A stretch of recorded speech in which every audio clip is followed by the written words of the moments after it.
das minhas grandes metas para 2026 é ler mais. Nos últimos 2 anos eu li 9 livros, o que até que é bastante coisa, porque eu era uma pessoa muito mais ocupada do que eu sou hoje. Mas eu falei, vou tentar ler pelo menos um livro por mês, fechar com 12 no ano. E foi essa meta com que eu virei o ano. O que acontece é que eu perdi o controle. E esse mês eu já li 4 livros. Eu tô gravando um pouco antes do mês acabar, então talvez eu leia 5, mas o 5º livro vai ficar pra fevereiro. Foram leituras muito interessantes. Eu li 2 clássicos brasileiros de contos, uma ficção histórica de uma mulher trans da década de 30 e um livro contemporâneo experimental que se passa no interior do Brasil e, obviamente, é de um autor brasileiro. Enfim, vamos para os livros. Eu vou apresentar os livros conforme o quanto eu gostei deles, começando do que eu menos gostei para o que eu mais gostei.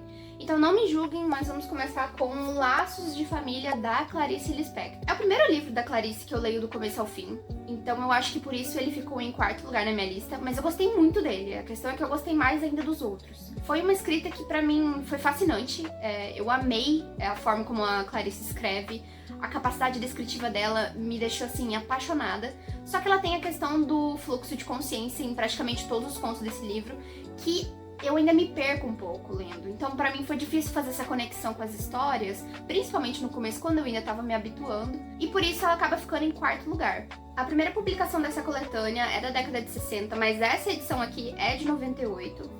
E ela conta com 13 contos, muito bons inclusive, da Clarice, obviamente. Dentre os contos, se destacaram pra mim 3 deles que entraram assim na lista dos meus favoritos. A gente tem A Imitação da Rosa, Preciosidade e Feliz Aniversário. São 3 contos que pra mim se destacaram no livro, acho que também consegui me identificar um pouco mais com eles e pra mim foi fascinante. Muito mais do que outros, por exemplo, como Uma Galinha, apesar de ser muito divertido, que é a história de uma galinha tentando fugir. E eu sei que isso é o raso do conto e ele provavelmente aborda outras questões, mas como eu disse, eu tô me acostumando, me habituando com a escrita dela, então não esperem uma análise profunda da Clarice. Os meus favoritos, a gente começa com Imitação da Rosa, que é basicamente a história de uma mulher que acaba de voltar da ala psiquiátrica e que ela ainda tá meio variada, assim. E o conto é basicamente ela tentando se habituar com essa vida, ela tendo voltado pra casa, tentando se convencer de que ela tá bem e percebendo que não tá tão bem assim. O clímax do conto, ele tá no momento em que ela percebe um vaso de rosas na casa dela, então é um conto muito sensível, tá todo nos detalhes, sabe? Sobre todo o pensamento que ela constrói em cima daquele vaso lindo de rosas que ela queria pra ela, ou ela queria dar de presente, mas enfim, muito bom. Eu vou ler um trechinho pra vocês desse conto, que pra mim é a parte que mais se destaca, e é uma cena que pra mim foi muito bem construída também. Basicamente, nesse momento, ela tá falando sobre o pedido que o médico fez pra ela de tomar um copo de leite entre as refeições para que ela não ficasse ansiosa. Só que esse pedido deixa ela ansiosa. O embaraçante é que o médico parecia contradizer-se quando, ao mesmo tempo que recomendava uma ordem precisa que ela queria seguir com o zelo de uma convertida, dissera também: abandone-se, tente tudo suavemente, não se esforce por conseguir. Esqueça completamente o que aconteceu e tudo voltará com naturalidade. Isso diz muito sobre o conto como um todo. Ele é muito construído em cima disso. A tentativa dela é de se comportar da melhor forma possível e não conseguindo. O segundo conto é Feliz Aniversário, que pra mim ele teve algo de muito familiar, que ele conta a história de uma família muito grande que tem uma bisavó que já tá com a idade avançada, muito quieta, e eles se reúnem uma vez por ano pro aniversário dela. Eu acho que esse conto, pra mim, ele entra no destaque justamente por identificação, porque eu perdi uma bisavó recentemente que era muito sobre isso, os encontros. Ela não era amargurada como a senhorinha do conto, mas eu consegui ver muito da minha família no contexto de se reunir uma vez no ano, ter todo mundo junto, justamente no aniversário. E aí o trechinho que se destacou pra mim é justamente no final, onde José, um dos filhos dela, fala o seguinte: até o ano que vem, disse José subitamente com malícia, encontrando assim, sem mais nem menos, a frase certa, uma indireta feliz. Até o ano que vem, hein? Repetiu com receio de não ser compreendido. Olhou orgulhoso da artimanha da velha, que espertamente sempre vivia mais um ano.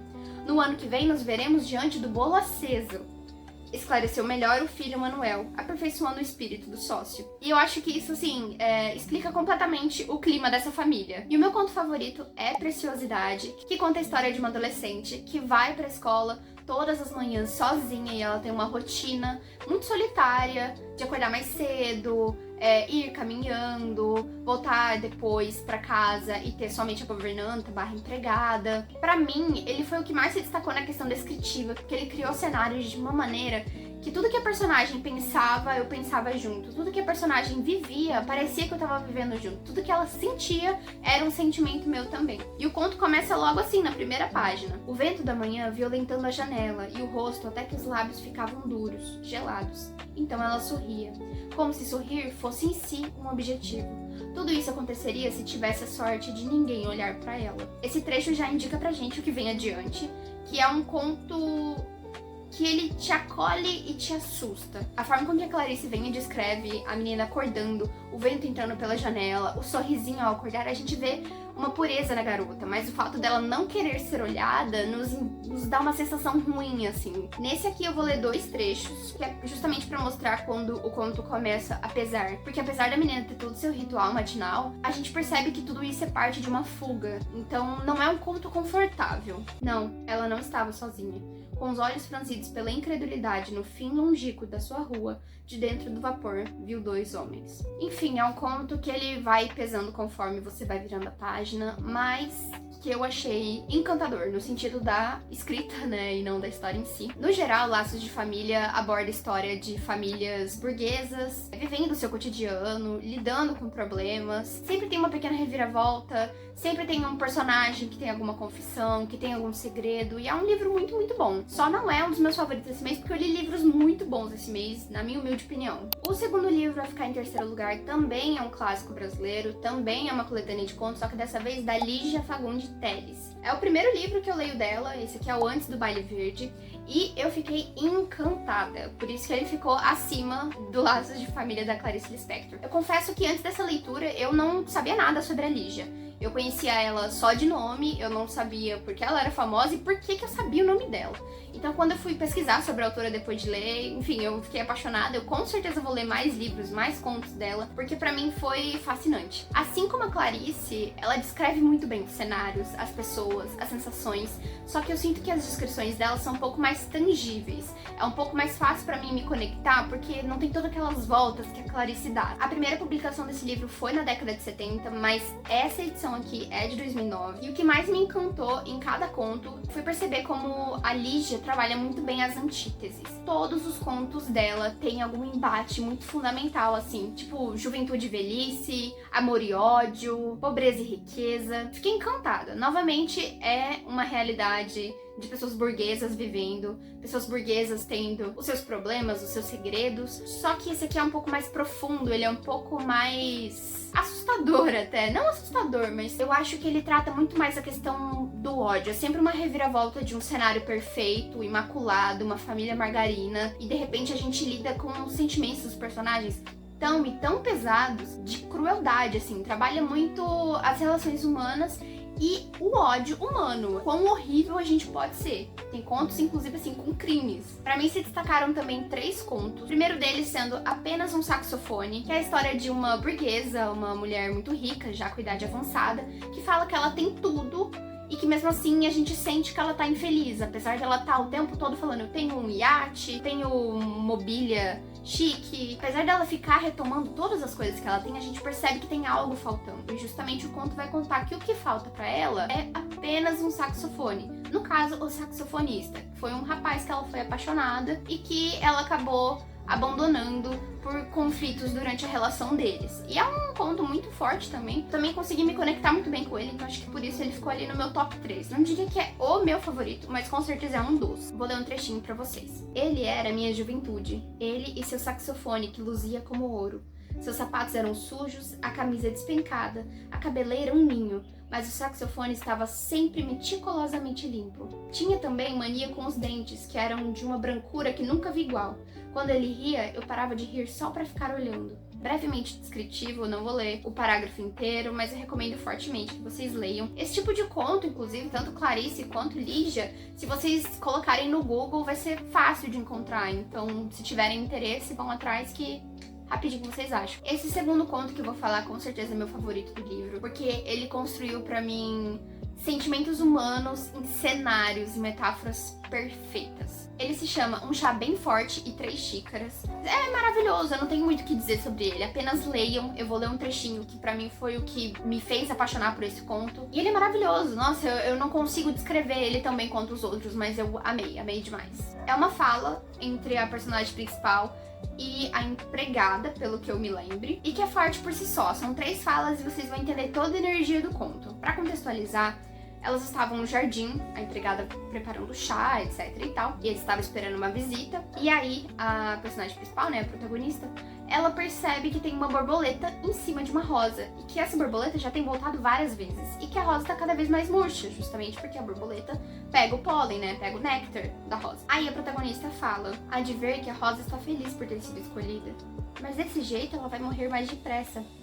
É melhor deixar. Falando assim pode parecer pouco, mas é muito forte pra mim. Eu acho que o conto fala muito sobre o quanto o amor te destrói por dentro se você deixa, e que às vezes isso é bom. Enfim, é um conto maravilhoso. E o terceiro conto se chama Eu Era Mudo e Só. Ele é um conto também muito maravilhoso que vai tratar principalmente a relação entre amor e ódio, como eles andam lado a lado e como você pode morrer de amores por alguém e querer que a pessoa morra também. É um pouco pesado, mas enfim. Aqui a gente tem um casal onde o esposo tá um pouco farta da esposa, que é tão perfeita, e que ele se sente um pouco sufocado com isso. E aí cria-se o descontentamento com o casamento e com a figura da mulher. Não é que ele não a ame, ele só queria respirar como um só, como unidade, não ser 2 pessoas. E aí basicamente tem uma cena que é a mais forte, que ele fala o seguinte: escondo a cara atrás do jornal, porque nesse instante exato eu gostaria que ela estivesse morta, irremediavelmente morta, e eu chorando como louco, chorando desesperado, porque a verdade é que a amava, mas era verdade também que fora uma solução livrar-me dela assim, uma morta pranteadíssima, mas bem morta, e todos com uma pena enorme de mim e eu também esfrangalhado de dor, porque jamais encontraria uma criatura tão extraordinária que me amasse tanto quanto ela me amou. Sofrimento total. Mas quando viesse a noite e eu abrisse a porta e não encontrasse me esperando para o jantar, quando me visse só no escuro nesta sala, então daria aquele grito que dei quando era menino e subi na montanha. O personagem quer voltar a ser sozinho, ele não aguenta mais estar acompanhado o tempo todo. E aí ele fala o quanto ele queria que a esposa morresse. Mas o desfecho não é de um assassinato, então leiam, não vai ter nenhum conteúdo sensível nesse sentido, mas é muito bom. Então fica a minha recomendação de Antes do Baile Verde. Maravilhoso. O terceiro livro que eu vou apresentar pra vocês, que fica em segundo lugar, é A Garota Dinamarquesa, do David Ebershoff. Eu provavelmente falei sobre o nome dele errado, mas tudo bem. Esse livro é dos anos 2000, mas a tradução é de 2016. É uma ficção baseada em fatos reais da Lily Elbe, que é uma das primeiras mulheres trans a fazer cirurgia de redesignação sexual. Eu nunca acerto essa palavra, que milagre. É um livro, nossa, maravilhoso. Ele é maior que os anteriores, mas eu li ele muito rápido. É um livro rápido de ler, a leitura é muito gostosa, é muito fluida, mas ao mesmo tempo que ela é libertadora, inspiradora, também tem um certo desespero nas entrelinhas. Afinal, a Lily é uma mulher trans vivendo na década de 30, o mundo inteiro estava instável, tinha questões de guerra, e além de tudo, ela estava se descobrindo num período onde ninguém falava sobre pessoas como ela, onde ninguém acreditava que existiam pessoas como ela. A Lily é casada com a Greta, e a esposa tem um papel muito grande na história, porque ela ajuda nessa descoberta, ela acolhe a vinda da Lily, né, a transformação do seu marido, e é maravilhoso ver essa relação que eles têm, que vai de amor à amizade, todo o carinho que a Greta tem e que ela não deixa de apoiar o marido e então a Lily. É também um livro que aborda muito questões de arte, porque a Lily, antes da tradução, se chamava Einar. Ele era um pintor dinamarquês, obviamente, muito assim, famoso e de respeito. A Greta também era pintora, inclusive ela tem obras e muitos retratos da Lily, realmente na vida real, porque como eu falei, é baseado em fatos reais. E eu fiquei meio obcecada quando eu pesquisei as obras, porque ela pintava muito bem. E eu descobri que a Greta, que na vida real na verdade é Gerda Walby, eu não vou saber pronunciar, ela se destacou no mundo da arte e da pintura porque ela representava a figura feminina de um jeito inovador pra época, né, ali na década de 30, 40. O livro também separa Lily e Einar como 2 almas diferentes, praticamente. Isso me trouxe certo incômodo no começo, porque não é algo que a gente ouve muito se falar, ou que seja uma vivência trans geral, que todo mundo faça dessa forma. Porque era uma questão que quando a Lily vinha, ela ela não se lembrava de quem era Einar. Quando Lily ia embora, Einar não se lembrava do que a Lily tinha feito. Eu achei isso um pouco fantasioso.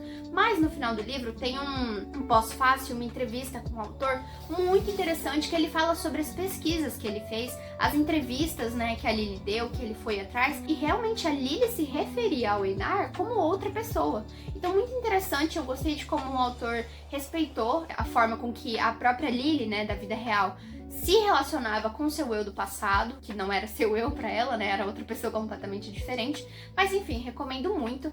E as obras são lindas, eu vou colocar aqui pra vocês pelo menos uma figura da Lily. Essa capa, inclusive, é do filme A Garota Dinamarquesa. Eu não assisti ainda, então não vou recomendar nem desrecomendar, mas eu espero que ele seja tão bom quanto o livro, que foi apaixonante. E aí, como eu falei, ele aborda temas como arte, expressão, e justamente no pós-fácil, na entrevista com o autor, ele fala algo muito, muito lindo, que é o que eu vou ler pra vocês. Um artista vê aquilo que ainda não existe. Ele ou ela imagina um futuro que outros não conseguem perceber.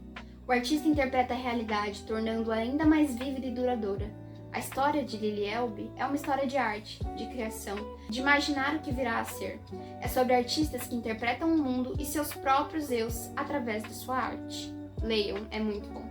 Por último, e no caso em primeiro lugar, a gente tem Bololô, Gaiola Vazia, do Ricardo Maurício Gonzaga, que foi um achado. Sinceramente, eu comprei ele pela capa. Eu não sabia o que era, não me deu trabalho de ler, ele tava na metade do preço, eu falei, meu, vai ser esse, vou levar. E que grata surpresa, que achado. Esse livro é de 2024, ele recebeu o Prêmio Sesc de Literatura na categoria Romance, e é merecidíssimo. É uma escrita experimental, é um livro contemporâneo, obviamente, e é maravilhoso. Ele te propõe toda uma experiência nova com a leitura. Te convida a reaprender a ler, porque a pontuação é diferente do que a gente está acostumado.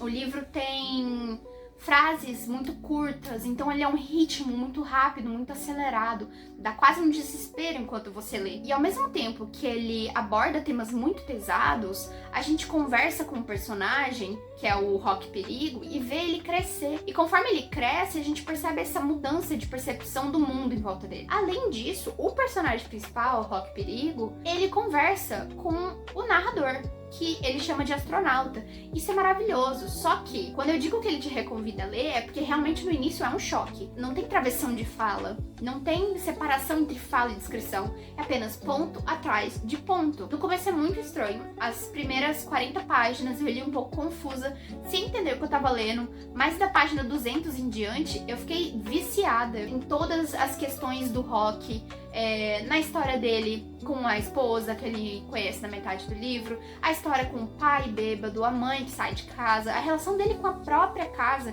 que aos poucos vai ficando vazia porque os irmãos vão embora e ele fica, cria sua filha, e é maravilhoso. E ao mesmo tempo que a gente fica com um nó na garganta conforme a gente lê, porque são questões muito pesadas. A gente tem um pai alcoólatra, uma mãe que abandona os filhos após a depressão, a gente tem os irmãos deixando ele pra trás, tem uma relação confusa dele com o mundo, uma inocência que quase dá um pouco de agonia, porque tem tanta maldade em volta dele, ele demora a entender. Mesmo assim, é um livro perfeito. A leitura não foi pesada, apesar dos temas, e eu recomendo muito, muito, muito, muito, muito mesmo. O nome do Rock Perigo, é um sobrenome que vem do pai, e aí ele tem os irmãos, e eu amo o nome dos irmãos dele, que é o Sol Perigo, Gato Perigo e Música Maria, que não tem perigo no nome, no caso ela não tem sobrenome.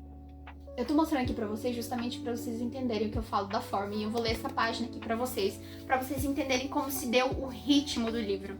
Vinha do pai o perigo, da mãe não vinha, mas nada vinha da mãe, isso o passarinho sabia.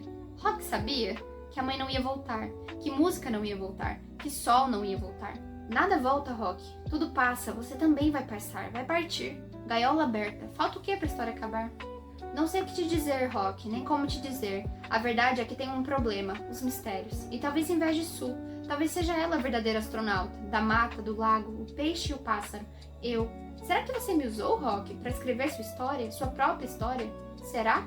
Possa ser. E não estou implicando com você agora. Não. Talvez a sua história, a minha, bololô. Mas falta mergulhar. Onde? Aprofundar, afundar, ir fundo. Para onde? Estou perdido, Rock, você sabe disso, porque também está. Para onde agora? Não basta saber, não basta dizer, não basta contar. Para onde depois? Bololô, gato, cachorrinho. A resposta, Rock, onde? A mãe não volta, você sabe disso. A filha não precisa de mais nada disso, é bendita. Música, só música. Maria. Quem então? Os mistérios. Talvez se conseguisse voltar a sonhar, escrever como se sonhasse, sonhando acordado, aquelas insônias. Pra onde foram? Passaram. Tudo passa, Rock. Você também vai passar. Tenho que começar a me despedir de você, amigo. Contar o final. É muito bom. Eu não tenho mais o que dizer, é muito bom. Leiam, é tão bom quanto eu vendi. Eu não esperava, no começo eu achei que eu ia odiar, eu não tava entendendo nada. E talvez eu lendo vocês não tenham entendido, mas depois de 20 páginas dentro do livro, você começa a entender tudo e você fica obcecado. Você quer saber tudo sobre a família do Rock, as pessoas que circulam no Rock. É muito bom. A May, que durante o vídeo todo ela ficou aqui dormindo. Eu falando na cabeça dela e ela ali. Bonitinha demais, cara, amo ela. Enfim, foram esses os livros que eu li em janeiro. Espero que vocês tenham gostado. Esse foi um vídeo barra resenha, diferente do que eu tenho trazido aqui pro canal, né? Já que eu só trago vlogs. Mas eu espero fazer pelo menos um desses por mês, fevereiro, março. Não prometo que eu vou conseguir ler 4 livros todo mês, mas ainda assim é isso. Eu fico muito feliz de falar de literatura, é algo que eu gosto muito, e eu espero que vocês tenham gostado. Quero saber também, vocês leram alguma coisa em janeiro? Vocês já leram algum desses livros? Podem comentar que eu vou ficar feliz de ler e conversar. Enfim, muito obrigada se você assistiu até o final. Eu vou ficando por aqui. Eu espero te ver novamente. Até logo!